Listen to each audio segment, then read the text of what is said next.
Health is ওয়েলথের পক্ষ থেকে আপনাদের সবাইকে স্বাগত। আজকে যেটা উনি দেখাবেন সেটা হচ্ছে উত্থিত পদ্মাসন।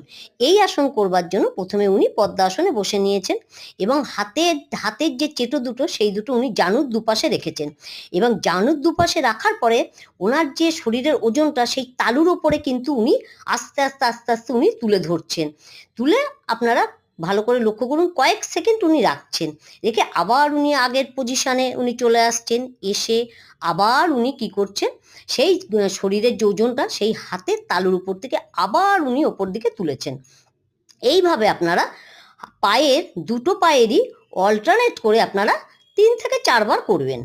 আর একটা জিনিস মাথায় রাখবেন, আপনার যে শ্বাসটা সেটা কিন্তু আপনার নর্মাল থাকবে। আর এই আসনটা করার পরে আপনারা যে উপকারগুলো পাবেন সেগুলো হচ্ছে, আপনার সবচেয়ে বড় কথা হচ্ছে যেটা মেদ কমাবে পেটের, আর ক্ষুধা বৃদ্ধি করবে, পেট, হাত ও কাঁধের যে মাংসপেশি আছে সেইগুলো সবল অধিক কর্মক্ষমতা করবে। আজ এখানেই রাখছি। আপনারা আমার পাশে থাকবেন, লাইক করবেন, কমেন্ট করবেন এবং সাবস্ক্রাইব করতে ভুলবেন না। নমস্কার।